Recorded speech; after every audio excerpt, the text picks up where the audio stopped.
early stage startups, you just have to be prepared that like something is going to go wrong. Yeah. And like you're going to have to rapidly pivot in some way to survive. I've sort of come to the conclusion of is like all you can prepare for is to know something is going to happen that you haven't prepared for. The whole healthcare industry is going to change dramatically in the next couple of years. To chronic disease management and the preventative aspect of care. AI can now understand the key clinical concepts of what's being verbalized in healthcare. Welcome to Cherry Live. I'm Dr. Jordan Vollrath, physician, entrepreneur, and Chief Medical Officer for Cherry Health. We're talking about Canadian healthcare. Join us as we speak to innovators, industry leaders, and people working to drive the health system forward. Hello and welcome to Cherry Live. I'm Dr. Jordan Vollrath, and for those of you tuning in for the first time, Cherry Live is brought to you by Cherry Health, Canada's medical network where healthcare practitioners connect. If you haven't logged on to the site yet, we're the #1 largest platform in Canada for physician jobs with opportunities from more than 1,600 healthcare employers. And if you're on the other side of the table, it's free to post jobs. Cherry.health is the link, and you can sign up and find yourself a new physician or even some locum coverage, 100% free, no cost with our suite of tools. And then Cherry Live, of course, is our podcast series where we connect with innovators, entrepreneurs, and professionals of all sorts who are working to move Canada's healthcare system forwards. Today, we're joined by Dr. Bill Cherniak, emergency physician, co-founder and board chair of Bridge to Health Medical and Dental, and the founder and CEO of Rocket Doctor. Welcome to the program. How you doing? Thanks. I'm good. Thanks for having me. Awesome. Why don't we start off with a little bit of just like, what does your week to week look like? You know, what's a day in the life of Dr. Bill like? You're an entrepreneur, you are a practicing ER doctor. What do things actually look like?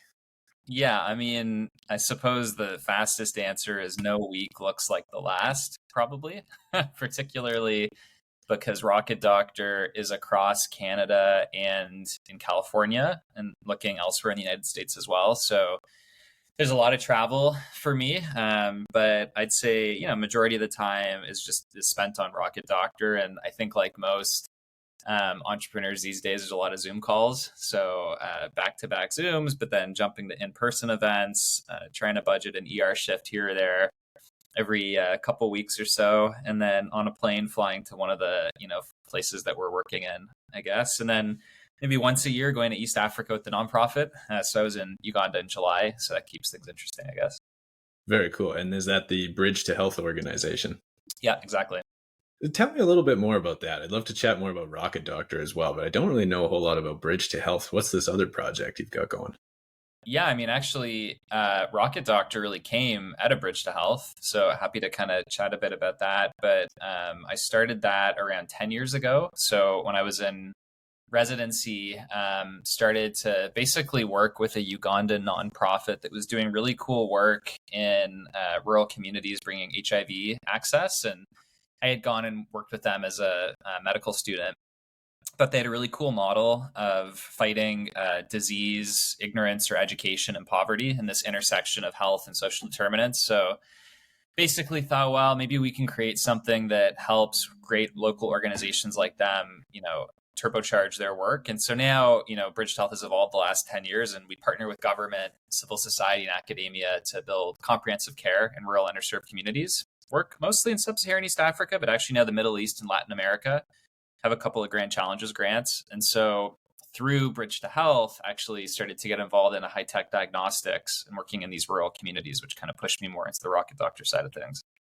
So how did that actually work? Was that a virtual care telehealth type of platform as well? Or what did that actually look like initially? I mean, I think all founders go through this sort of journey about what is the actual thing I'm going to do. And so at the very beginning, it was literally this idea of could we have some sort of diagnostic equipment box that you could put into rural villages in East Africa where someone could get access to a doctor on the side of a mountain. It could have some devices and the ability to connect with a doctor. And then it sort of morphed over time into this idea of could we, continue the nonprofit work in East Africa with how we were going, but then look at a sort of technological enterprise in North America. And particularly, I was working in the ER and just like tons of patients coming to the hospital with non-acute issues, which is not dissimilar from today, I think. Nothing really changed there. Yeah. Yeah, not a lot of change. Thinking, could we try to pair diagnostics that we've been using in the field in East Africa, but with virtual care domestically to basically try to improve access and get people support to physicians and primary care outside the hospital, and then come in when they did need acute care services. So that was kind of how the genesis of RD came to be. So it was kind of like the software of being a virtual care platform packaged with some hardware and like a Starlink device stuffed in it for internet access almost.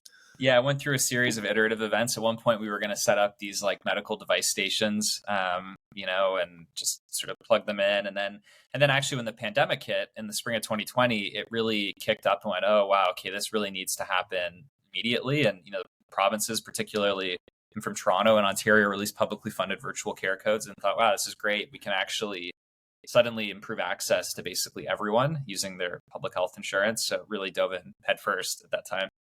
So, okay, let's chat about Rocket Doctor then. When did you guys formally start work on Rocket Doctor as it is today? Well, I started in the fall of 2019, submitted actually an application to Y Combinator back then. And it was interesting because we had an interview with one of the partners there, and they were like, this seems cool, but why would someone do virtual care instead of a walk-in clinic? And it was like very sort of early stuff. 6 months later, everything swung the complete opposite. They were like, it seems like a cool idea, but Airbnb started out as a mattress on some guy's floor. So go start seeing patients and come back to us in the spring. Yeah. And spring happened and we were like, oh, wow. We just basically launched really quickly. Yeah. The idea for us is very different from a sort of typical digital health telehealth company in the traditional way you would think about it, because our approach has always been not to employ doctors or contract with them, but rather to empower physicians more in a Shopify kind of approach to build and create our own independent virtual care practices. And then we build the software and systems for the marketplace, and we aggregate these hundreds of doctors into a system of care that can then get directed out to patients, largely in rural, remote communities across Canada, but then to focus on Medicaid in the United States market, which for folks who may not be familiar is insurance for pregnant women, children, and people at or below the poverty line. And so, okay, how does it actually work? Like, let's say I'm a family physician in Toronto or wherever. I guess it probably doesn't really make a whole lot of difference there. What's next? Like, I sign up for the platform. Do I need to source my own patients and port my own panel over to the Rocket Doctor platform, and that's where I see them? Does Rocket Doctor help actually build up my virtual roster of these rural patients and people out in the community, or how does that actually happen? Yeah, and we're in Alberta, BC, as well as Ontario in Canada, and so there's two choices. If you're, typically the physicians on the platform have really varied clinical duties, and will come in and say, okay, I can't fly to a rural northern community, but I'll plug in a couple hours on a Sunday or Saturday, or maybe I'll do 5 to 10 hours a week, equivalent of a shift on the platform. And then I'll do my in-person emerge work or, other family medicine duty or specialists. We have a bunch of those on the platform as well from just about every discipline. But then if you're a family physician with, let's say, a panel yourself, you can work with us and we can basically help to optimize the care of your patients virtually by leveraging this care coordination system we've built to triage patients for virtual care, match them. We have a back-end team of clinical supports to help, manage things that go on around referrals and, just things to prevent patients from slipping through the cracks. And then just the tech side. And part of the kind of push for us into the next year is around interoperability to make it easier for folks that have existing panels that leverage an EMR already to have it plug into our system also. And so currently then, is this a tool that integrates with my EMR and I would use during my 9 to 5, Monday to Friday? Or is this something that's more of I want to do an extra couple hours and it's really built for that, kind of picking up an extra walk-in shift almost? Yeah, it's up to the doctor, really. We can partner with physician there's so many EMR companies. So like most, I think, digital health companies, there's not integrations to every platform that, is out there. But if a doc is interested, we can partner and then get connected to the EHR vendor to try to look at building an integration and figuring out different ways that we can work together, because there's lots of kind of ideas. And this is kind of new. That part is a little new for us as our tech has gotten better and we've really found our place in the world of what we want to do to kind of help physicians practice medicine.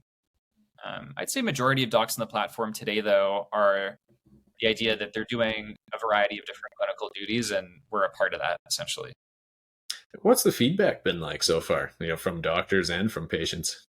Patients like exceptional feedback. We've had hundreds of thousands of reviews, and we survey every patient to ask them how the visit went. And the average after almost 300,000 patients now is 4.6 stars of internal data out of 5. And so Pretty solid. yeah. And so if I'm ever down on myself or it's a really particularly tough day, I just go into our feedback from patients and read some of the quotes. And it's just like, I never realized how hard it was for people to access healthcare until I started Rocket Doctor. Like, you get it when you're in clinical practice, particularly the ER, and you see what patients have to go through. But reading some of this stuff from rural communities about like, I tried to, get a doctor for a month, but every walk-in clinic was full, and I don't have a family doctor. And I was, and really complex stuff. Like, I have, cancer, and I couldn't see my oncologist. I didn't know what to do, and I had a fever. And it's like, so many things can be handled virtually if you appropriately filter and appropriately match two physicians based on their preferences. So to your question about docs seem to love it as well. I mean, we ask physicians to tell us how they want to practice medicine, and then enable us to basically decide. So how do you want to schedule your day? What kind of patient presentations are you confident seeing? And then we match the folks together. So yeah. Very convenient for both sides. So I actually used to work quite a bit of virtual care with TELUS initially early on during the pandemic. And it's very much the same type of feedback. Like, it was kind of like being a rural physician just through the internet. And patients had so much appreciation for it because they just couldn't have access to care otherwise. Like, there was new diagnoses of cancer coming up and all sorts of things that just like obviously don't age well with time. And so having that access to care further out in these underserved communities made a huge impact. Yeah. And we've seen it. I mean, we do a postal code analysis based on where patients are coming from every so often, and it's pretty consistent. Half the patients come from rural, remote communities. And I never knew how many small towns and cities and villages there were across Canada. You may not be aware, but some places are called villages in the provinces, but like hundreds and hundreds of them from every province. So it's super interesting, actually. Yeah, democratizing that access to just like seeing a healthcare provider. Yeah, well, I mean, we're all mostly based, I think, in big cities from a physician perspective. You've got obviously docs that go out to rural communities to base themselves, which is great. But I think the majority of physicians are in, larger academic centers or around, big city cores. And so patients, half of them live in rural areas, and they just find it really difficult to get access to us. So well, it's a huge systemic issue and has been for decades. And I don't know if you really see much of a actual physical solution to getting doctors to go and move out into these rural areas. Like, I know during medical school, they'll try and recruit students from rural areas. And I don't know, looking at my cohort, some of them went back to rural areas. Many of them stuck around in the city after just getting a taste of urban life in the metropolis. And so I honestly think the technology and actually just using virtual care platforms like this is going to be one of those things that actually bridges that gap. This show is brought to you by Cherry Health, Canada's medical network where healthcare practitioners connect. Physicians, pharmacists, chiropractors, dentists, and all other allied healthcare professionals can sign up for free and start checking out job opportunities from thousands of employers across Canada. We make it easy to advance your career with industry-specific job filters to help find your dream job or line up your next locum. You can also post jobs for free. That's right, if you're a clinic owner, manager, or a recruiting professional, you can recruit doctors and other healthcare providers for $0. There's no catch. Hundreds of new health jobs posted every week. www.cherry.health to get started today. Yeah, I mean, I done a bunch of work through the global health circles on like recruitment and workforce retention in rural, usually in LMICs, low middle income countries. But this idea of building training centers like the Northern Ontario School of Medicine that brings people from the north to train in the north who are more likely to stay in those rural areas afterwards. And part of actually the thinking with Rocket Doctor, from my perspective, is if there's good actual literature that if you expose learners to rural medicine during training, they end up going to spend time in those communities after. And certainly we need folks to do, like I do rural EM locums in Alberta and Ontario, licensed in both provinces, headed to Cold Lake actually at the end of this month. But um, if we can get docs to see patients in rural areas, even, virtually, then there's a potential opportunity to connect them to those facilities to maybe go back and do a locum at some point in person. Because we have no ownership over doctors or patients. Like, we're the tech platform enabling that connection. So that's kind of a neat attribute for us as well, how we kind of see things. Yeah, no, exactly. And same experience in terms of doing those training rotations out in rural areas. Shout out to Crow's Nest Pass in Southwest Alberta. I did some training down there, and of course went and did some locums and quite a bit of work back there after I graduated. But just in the long run, it's more stable in terms of my wife, and she likes the city better, so we're still here. But just the access to recreation opportunities, having the mountains and the biking trails and everything out there. So I think the training path is definitely a really good one. But then obviously supplementing that with the tech. So Rocket Doctor, where did the name come from? What was the origin story there? Yeah, so in the fall of 2019, I basically had a Google Doc and wrote a bunch of names. And it was around the time of the Falcon X rockets where they were doing their self. Okay. And I heard Chris Hadfield, Canadian astronaut, give a talk on achieving the impossible. And he showed a video of it. I was like, it's so cool. And healthcare really needs technology inserted into it. So that was basically the idea, was, futuristic and tech. And I was really sure that somebody a lot smarter than me would come up with a better name. And then from a marketing background, and then the name just stuck and sort of stuck with us. How long did it take to arrive at that conclusion? It sounds like it was a pretty quick process. Yeah, it was probably a day on a Google Doc, and then that was the winner, I think. Awesome. Cool. Yeah, I love the name. I mean, for us at Cherry Health, we initially wanted to name it Apple Health because there's the association of doctors and apples. And then my business partner aptly pointed out that Apple was already taken. I guess that's already a tech company. Yeah. So we were like, well, what's the next best fruit? And then this whole conversation took a minute tops. And then that was the name, and then it stuck. Interestingly, we had to get actually approval from the Canadian Medical Association to use the term doctor in our name, which I thought was kind of neat for Corporations Canada. How does that? So sorry, that you can't have the word doctor in the name? Unless you get approval from the CMA that it's actually something legit with doctors.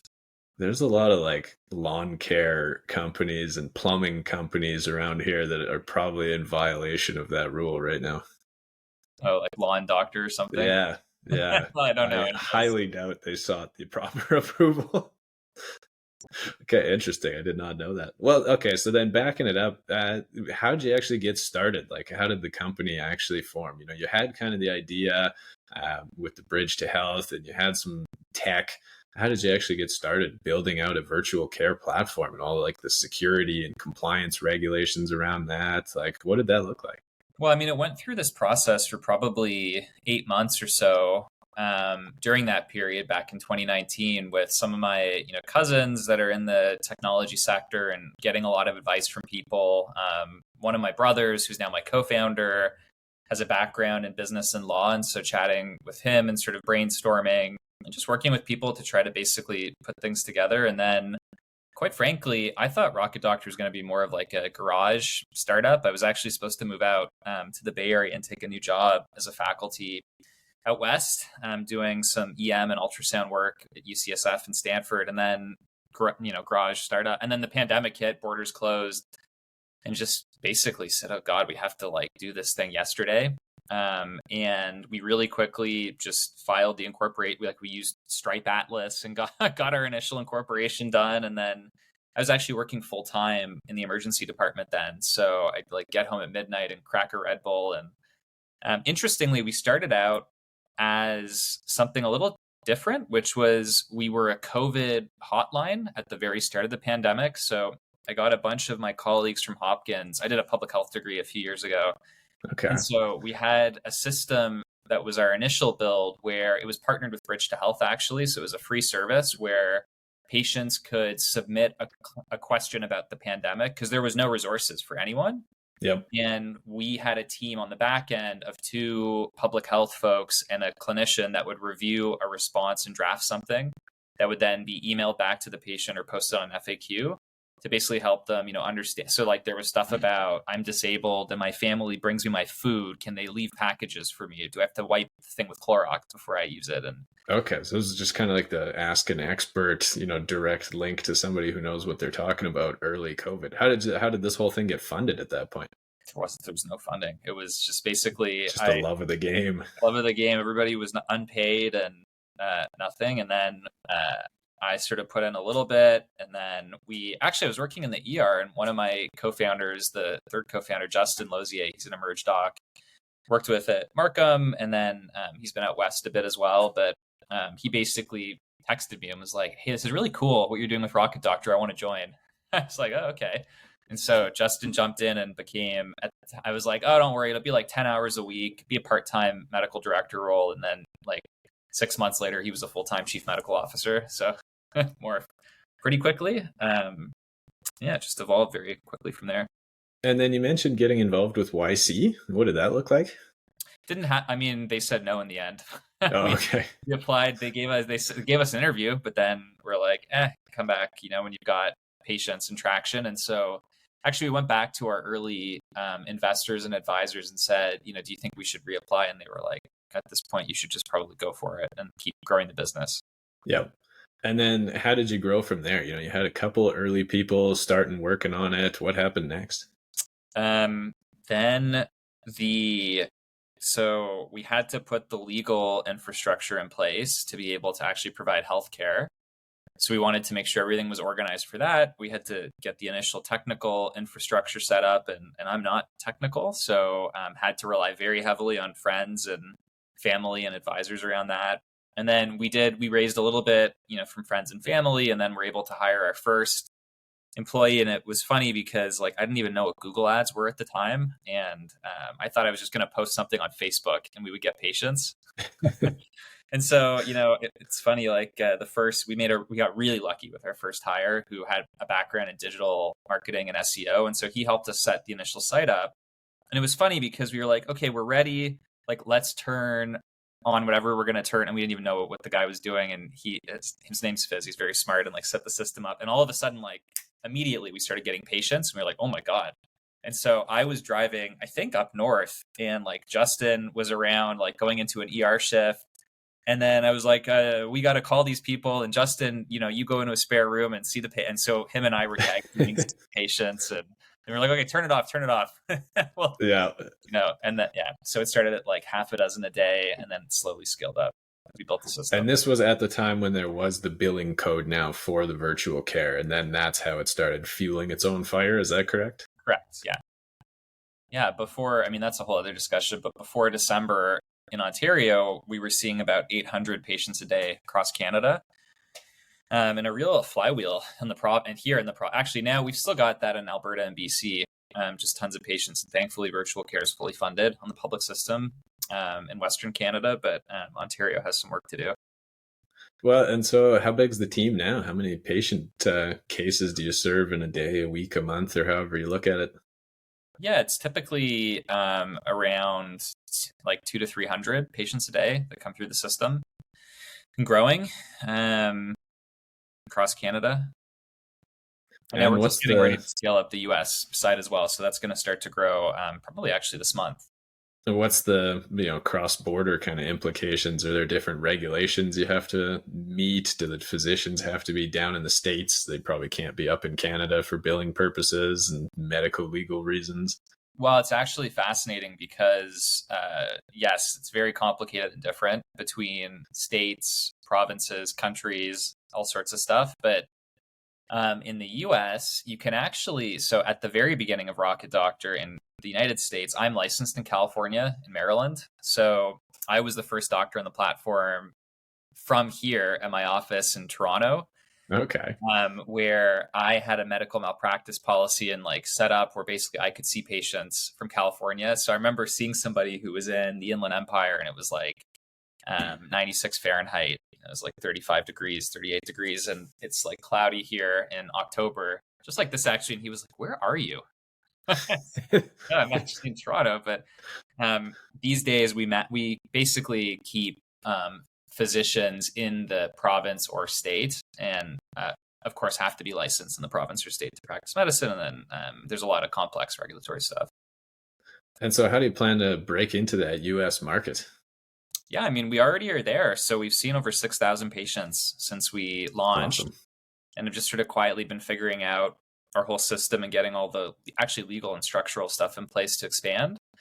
So that's basically done now, which is why we're going to be growing this fall. And our particular sort of population that we're going to work with is on Medicaid. And so 90 million Americans that are on Medicaid, but basically nobody has thought about, for some reason, designing a tech company to, work with that population. There are for allied health workers, which is great to see, like community health workers, other marginalized communities. But for doctors that support patients on Medicaid, it's sort of not really being done for some reason today. Really? So that's really where we're focusing. Okay, cool. That's a good niche to be operating in. And then how do you actually fund the expansion into the States? Is it all self-powered just by revenues from the Canadian side, or has Rocket Doctor raised around to actually facilitate going south?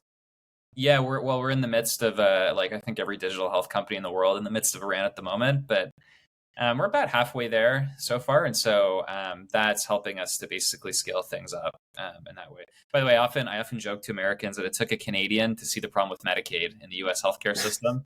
It's like the closest thing to our single payer federal mandate devolved to the states for them to build their own system. It's just like our provincial healthcare systems, just sort of funny. That makes sense that the tech is getting imported from the Great White North then. Yeah.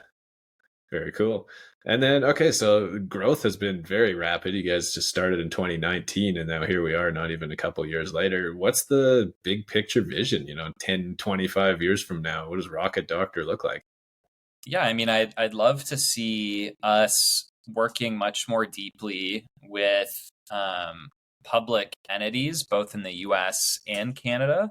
Certainly, across more states and provinces, but helping to kind of fuel provincial systems or state systems to really connect doctors and patients more broadly. And then my obviously background in global public health work, I think there's big opportunity to sort of support governments in low and middle in the global south. And so, are there opportunities there in the future as well, and sort of things that we can look at? So a little vague in my answer, I guess, but hopefully that's helpful. No, well, I definitely agree with you. And I've sort of seen the same type of thing from my perspective, right? There's just not enough kind of collaboration across entities within healthcare, especially when it comes to the technical side of things. Yeah, well, I'm giving a talk today for the Fast Track Health competition with Communitech. And part of my ending thing is, in our marketplace model, the idea is like, we'll never be the best in the world at everything digital health. There's a ton of really incredible tech and companies. So how do we enable our system to be able to partner with really great companies that are trying to improve healthcare, to basically just give more tools and resources to clinicians and patients to basically overall improve the system? So that's what we're trying to sort of build as well, technically. Right on. Yeah, this sounds kind of like Cherry's business model as well, just plugging in adjacent things, right? Because there's so much cool innovation, new stuff coming out, tech, Yep. New treatments and modalities, all kinds of stuff. And a lot of it doesn't really see the light of day. There's just this problem within healthcare of distribution and actually getting things out there. And, most smaller companies, startups, they just don't have the deep advertising budgets as obviously some of the giants within the healthcare space. And so it's difficult to actually reach that market and get in front of healthcare practitioners and let them know that there's new stuff out there. Yeah, I look at this now a lot, like when I was in medical school. So I started in gen surge residency, and I remember as Okay. what happened there? Changed your mind? Yeah, I liked surgery, but I couldn't justify like my whole life to the hospital because I obviously want to do all this other stuff. And I liked Emerge Med, and I actually had 2 applications for CARMS, and I chose gen surge at the last second to send out. Yeah. But so how far did you go down that road before kind of realizing it was the wrong decision? I did a year. I did like 3 months of thoracics and some abdominal transplants and colorectal surgery and all sorts of stuff. And it was really neat. I really liked it, actually. Really cool stuff. But I just remember that when I was a med student on rotation, I was like, okay, I'm going to be really nice to med students once I'm a resident. So, That was your goal. yeah, seriously. And so people would be like, can I go to the bathroom? Like, yeah, you don't have to ask for my approval to use the bathroom. You're a human. So just go use the bathroom if you need to. And like, it's not weakness if you're hungry and you want to go eat food. That's fine. Like, people get hungry. And so I look at it, it's funny, like in the digital health world, because we have this marketplace, we get reached out to quite a bit by companies that want to collaborate and explore. And so I really try to sort of like take every new reach out seriously, because you just never know. Like, especially being a founder, I approach people all the time. We were just like, whatever, I don't have time for this. Like you say, so much good healthcare innovation just dies in the dark, like doesn't even get light of day, even though it could be a great idea. So anyways, try to sort of dig in. It's tough. Okay. Well, okay. So in terms of growing Rocket Doctor, like obviously that's a big transformative journey. Like, how has that changed your perspective on the healthcare system, compared to when you were green and bright eyed getting going on this versus now? Like, what's been the learnings along the way? I don't know. How cynical do you want me to be? I like think 5 out of 10. 5 out of 10. Okay. I think I sort Don't of overdo it. I think I sort of expected that. Maybe I'm sort of a overly optimistic person typically. I kind of expected that if you had something that had demonstrated positive outcomes that was helping people, then it would be a no-brainer that everybody would want to leverage it to, help their patient population or physicians. And what I found instead is that it takes so long to do anything in healthcare. And like, I get it. It's complicated. People are busy. They have to be careful with regulatory stuff, but there's a lot of, politics at play. There's a lot of sort of relationship building, which is fine. Like, it's how the world works. And so I think that's been one of the key sort of things, is changing my perspective of thinking like, we just, like an emerge doc, we just need to move quickly and get this done. Yeah. Versus utilitarian. Long cycles, relationship building, going through, pilots and that sort of thing. Well, it's interesting because there's kind of like the top down and then the bottom up approach to getting things out there, right? And the bottom up, as you said, everyone's busy, everyone's got their own problems and own things going on, and so they're also kind of just trained to be skeptical. Like, where's the evidence? I really need some like strong research and data behind this. And so it's kind of, I don't know if I'd say rare, but definitely like less common for people in that healthcare space to be jumping in as like, all right, early adopter, let's get out there and pilot some new things.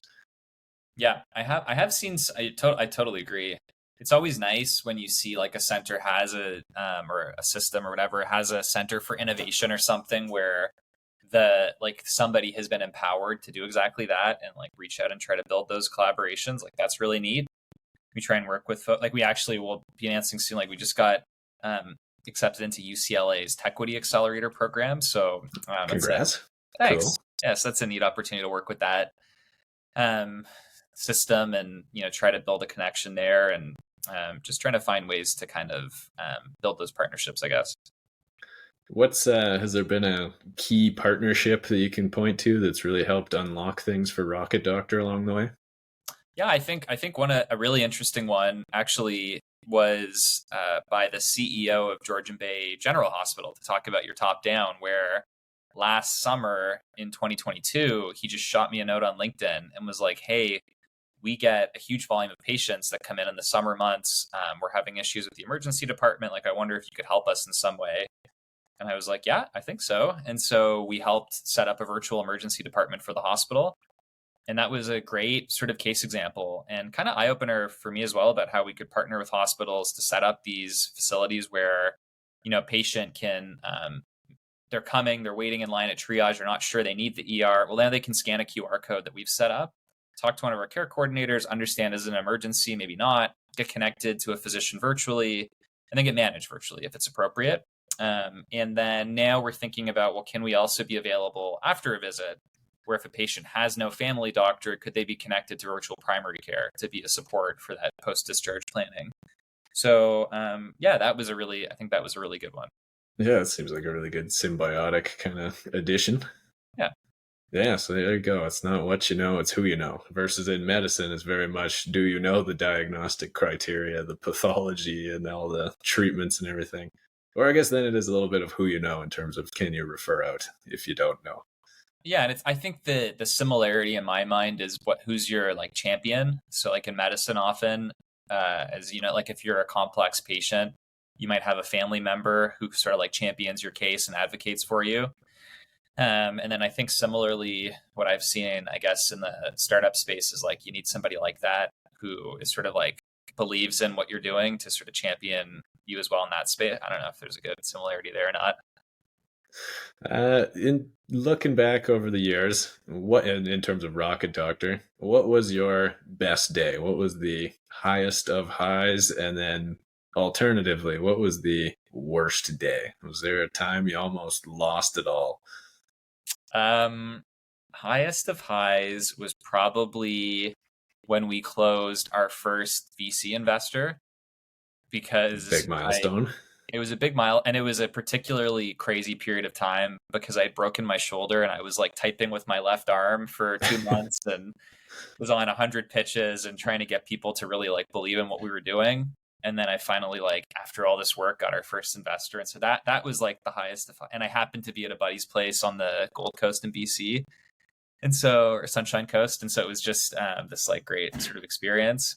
And then lowest of lows would have been probably November of last year, as I saw that like, oh God, they're really going to go ahead with this and cut funding for the public system. That was kind of the low point for me, I think.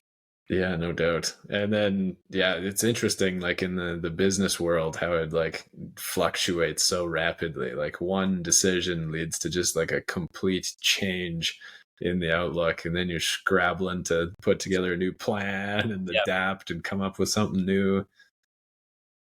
Yeah, I remember being at a event in San Francisco in December shortly thereafter and was talking to some other founders, and everyone I talked to had completely changed their company in the previous like 2 months. And I was like, why do you think it is that we've all done this? And they were like, well, because the people that didn't don't have companies anymore. That's the whole like early stage startups. You just have to be prepared that like something is going to go wrong. Yeah. And like you're going to have to rapidly pivot in some way to survive. Like, I don't know. That's maybe, I don't know what you think, but that's sort of what I've sort of come to the conclusion of is like, you just can't prepare, but all you can prepare for is to know something is going to happen that you haven't prepared for.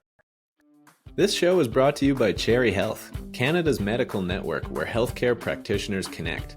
Physicians, pharmacists, dentists, chiropractors, and all other allied healthcare professionals can sign up for free and start checking out job opportunities from thousands of employers across Canada.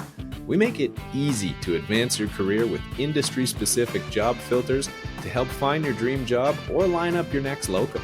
You can also post jobs for free. That's right, if you're a clinic owner, manager, or a recruiting professional, you can recruit physicians and other healthcare providers for free. There's no catch, $0, hundreds of new health jobs posted every week. www.cherry.health to get started today.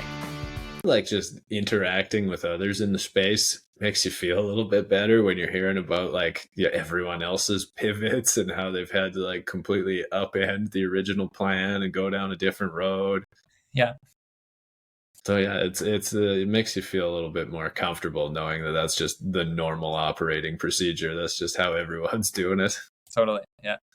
How did you deal with skepticism, or was there much skepticism? It sounds like you guys very quickly started generating revenue and growing just organically. Like, what was the actual thought from family and friends initially, coworkers? I mean, there's definitely a lot of skepticism. I remember good friends of mine actually from medical school in December of 2019. I was telling them about this idea and we were having dinner and some drinks and they were all like laughing about, oh, you're going to be on the line with a patient and they're going to be having difficulty breathing and then all this and it's so dangerous. And they were all like making fun of the whole idea of virtual care at all. Yeah. And I was like, you guys just don't get it. Like, that's not, you don't. And so anyways, there was a lot of definitely skepticism and that continues today where I think like appropriately in healthcare, people are very reluctant to adopt new technology because of the fear that like it could cause harm. But at the same token, people are so busy that they don't really like take the time to review the literature or evidence because they don't have the time. You're like constantly on the edge of burnout. It's like, oh God, I have to try to process this whole new thing now too. So it takes work still to communicate to people like that much of medicine can be actually done using tech in this way if you build the system correctly, where you can pair it with in person when needed, and you can fuel labs and imaging and diagnostics and referrals and continuity of care. So yeah, it doesn't end, but there's like a healthy bit of skepticism, but then I kind of think things have gone too far in the healthcare space. Like, I don't know if you've heard these numbers, but I've seen these floating around where there's a 10-year technology gap. So, medicine still thoroughly relies on pagers and fax machines. Like, yes, we have robots doing surgery, but yeah, then also that. And then the same thing, just like on the actual information flow side of things. So it takes 17 years for credible research to trickle down into like being adopted by the specialists, to then actually like making its way down into primary care and becoming more the standard of care. And so that you can see how that like healthy bit of skepticism has like really started actually hindering things in the healthcare space. Yeah, I didn't know those stats, but it's really, I wouldn't disagree. I think actually what's been, so I used to say at the very beginning of the company that it took a global pandemic to pull medicine kicking and screaming out of the dark ages into the 21st century. Because literally like you couldn't see your patients unless you leveraged technology in some way. Yeah. So I see people trying to go back now, but like Pandora's box is open. Patients are like, well, what am I doing here? There's so many different, and I think doctors and healthcare in general is now maybe hopefully more receptive to new technology because of this. So like the AI, craze that we're seeing, like I'm pleasantly surprised how many healthcare entities are really seriously looking at it and really trying to find ways to incorporate it into their, systems of care. I think, I don't know, maybe I'm wrong, but like a few years ago before the pandemic, I don't think it would have been explored as much so quickly with this new tech. I think we have to at this point. Like COVID and the pandemic, the system was already strained and bursting at the seams, and then you add in the extra constraints and the budget pressures and just like everything from those increased care loads and reduced labor force to they have no choice now. Like it was already starting to get kind of crumbly, and then just immediately with this big external strain, everyone's like, okay, we have to. And then of course, like Chat GPT 3 came online, and then everyone was that, suddenly AI was a household name. Yeah, I think there's a lot that we probably can't even predict yet that's going to come out in the next couple of years. Like I'll bet there's new tech that's going to come along that will kind of, like you asked, 5 to 10 year plan. I mean, God, I don't know. Like there could be super interesting developments. Like I've been seeing some companies lately where, for example, you can take your phone and you basically just put it up with your selfie camera, and it gives you a blood pressure, heart rate, blood glucose, like depression index, and like these are clinically validated tools. Really cool. So I think the whole healthcare industry is going to change dramatically in the next couple of years. That's my take. Yeah, no doubt. Well, are you guys incorporating AI at all? Mm-hmm. Yeah, we're building a system ourselves, actually.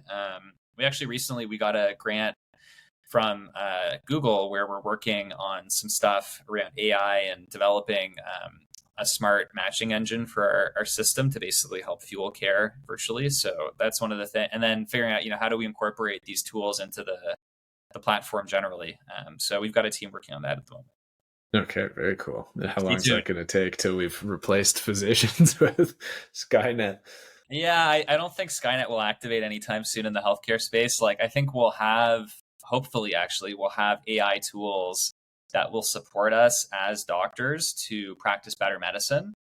I think there's too much complexity around legal regulatory stuff to take a doctor out of the equation entirely. Like the question is, okay, let's say you did replace a physician with an AI tool. Is like Google now responsible for medical legal liability? Right? Does that mean that AI has to get licensed by the Alberta, the CPSA in order to practice medicine? Like, how do you define that? So I think there's like way too many of these questions to answer in the next 5. I think it'll take us like 5 to 10 years to start figuring this stuff out. Well, it's interesting, right? I'm looking at like the parallels between Tesla and their self-driving mode, right? Like statistically, it causes less accidents than a human does when you look at like deaths over how many ever million kilometers. I think it's 15 million kilometers on the road for one human-caused death. And then, if the number is less based on Tesla's driving, but every once in a while it runs over a bicycle for no real reason. Yeah. Like, are they bad people at that point? Or in the healthcare space, right, so you start looking at it of, okay, well, if we can provide care that's pretty good to somebody in a very, very underserved community like somewhere in Africa where there just literally isn't a doctor, should there be legal liabilities around that? And then where do you draw that line as it starts coming closer to home? Yeah. I mean, just to use the last example first, I think just as a quick plug that standards of care are, I think, the same everywhere, and medical licensing and quality of services. The question, but I think if you take it more broadly, if anywhere in the world, including in Canada, you don't have access to care, is it better to give something that is being tested in order to give you services? And that's more of an ethical discussion, I guess. I don't know. I mean, yeah, and then how do you slowly build out use cases? And the thing I like when you were talking about the Tesla example, I think Malcolm Gladwell, or there's these books about perception on statistics and stuff. And it's like when you're in an airplane, statistically it's safer than driving a car, but it feels way more dangerous. Yeah. You don't have control over the situation. So that's maybe part of it as well. I'm curious. I'm excited for it, honestly. Like when we were in medical school, this was not that many years ago, but there was an app you could get and you'd like type in all the symptoms that a patient had, and then it would spit out your differential diagnosis and like what it thought was the best match. And then fast forward to today, now we have these AI scribe tools, which basically just like, takes the old school transcription software where it just listens and writes everything down. And now it formats it nicely into like a whole soap note. And so I'm just picturing like once the two of those merge together and you've got the input with the output, like you've basically got a virtual physician at that point. Yeah. I mean, I think it's funny. Like I believe that there'll never be a world in which like you don't need some level of clinician, because maybe I'm old school. I don't know. Maybe I'm a dinosaur. Maybe we'll get replaced someday. But like, there's so much stuff that you need sort of a hands-on thing to do that's very difficult to program. I think never say never. Like, there'll probably be a way to replace this at some point. I think that for our careers, at least, it's going to be being supported by tech to make better decisions. That's my sense of things. Yeah, I think it's going to shift, right? Like just how you see the tech starting to replace some things, then the physician skill set might be more physical. Like obviously as an ER doctor, you're not going to be replacing that with AI anytime soon. Same thing with a lot of the actual hands-on examination, technical skills, those types of things. But I really like, so Eric Topol, he's at Scripps in California, but he's got a book, Deep Medicine, and his whole sort of take in that book is, this was written in like 2018, 2019, and the whole idea is that AI and technology can replace the menial work that physicians do even when I'm working in the ER, I have to fill in all of these pieces of paperwork for various things. If you want like home care, or you want a referral to a specialist, or if you want to do a doctor's, like all these things that just take time that are not why I trained in medicine, like I shouldn't have to do it. So I think that's where we're going to start, where these tools are going to just get rid of all that garbage, so that like all the scut work, so doctors can practice medicine. Yep. And then, the like baggage of digital health, like having to type your notes, as you say, where now a scribe can just do it for you. So you don't have to be like clacking away trying to, type your whatever, and it can just do it. And then you can talk to the patient. You can actually think about a management plan. You can properly be a clinician instead of wasting your time doing all of this like paperwork. So yeah, I think it'll be great. I hope it'll be a key team member, I guess, just like anybody else. Like, it's kind of funny. Like you'll be on the physician Facebook sphere, and you kind of see like two camps, right, in terms of like how the interdisciplinary system works together. On the one hand, you see a lot of physicians upset that nurses or pharmacists or whoever it is encroaching on their territory. And then like directly below that post, you see them talking about how we're like doing all this unnecessary work and like there's just too much work to get done. And it's like, okay, everyone's scope is going to start increasing and you just have to like adjust your practice to fit with that. And I think the AI and actual like software tools is going to be basically another part of that team, right? And so the physician side of things, we're going to have to just like change our skill set and our focus and then let some of that other work that can be just done more efficiently by somebody else or by a computer program handled on its own.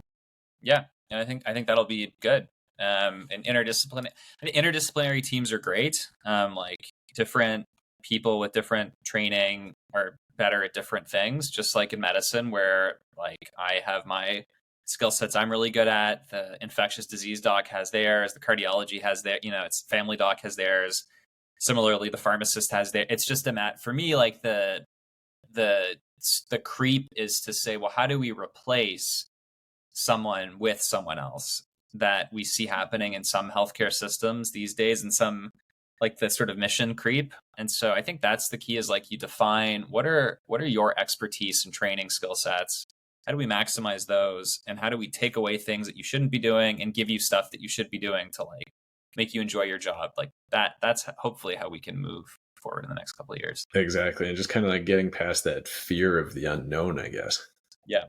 Or a misperception where it's like, well, I'm just going to replace a doctor with a different level of provider because doctors too expensive and too difficult to work with. So we're going to bring someone else on. And it's like, well, that's not how the system was designed. We're supposed to work together on a team. So like, let's figure out how to do that more efficiently.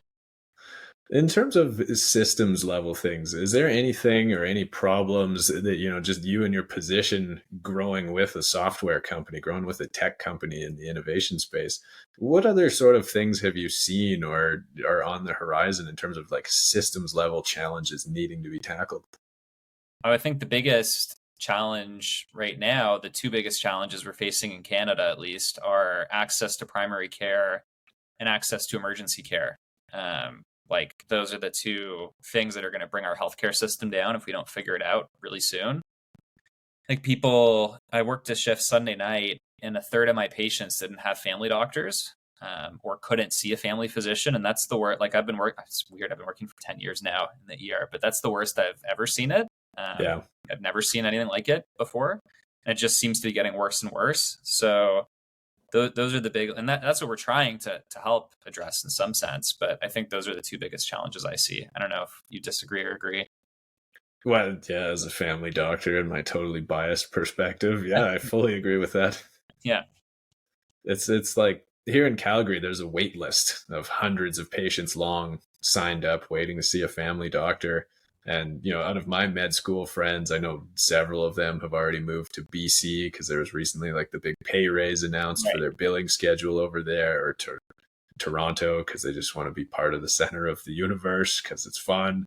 But I guess it's the same everywhere, like all across Canada, everywhere is short of doctors. Like, is there a solution for that? What would you do? You're president of the CMA or Health Canada. Like, what direction would you even go with things? Well, I think the CMA is doing some really interesting stuff these days and has some really strong leadership. And so I think what they're advocating for in a national licensure is a great idea.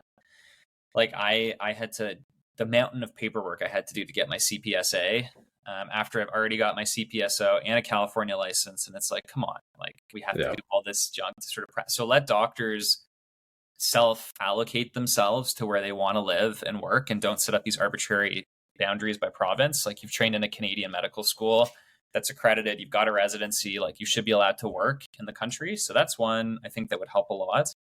And then technology. So like systems like ours that unlock potential from physicians. Like we have doctors that want to give time, are happy to do work. They just want to be remunerated appropriately for it. So like governments have to find ways to fund public systems that save cost to then redistribute that in other places. So like a $37 virtual care visit in Ontario is a heck of a lot cheaper than a multi-$100 to $1,000 ER visit.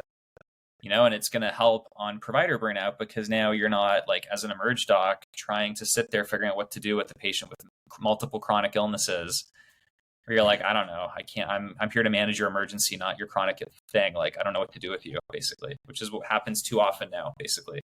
Yeah, there's only so much budget to go around, right? You can't just go and hire and train twice as many physicians. There's got to be sort of this technological revolution where healthcare actually catches up.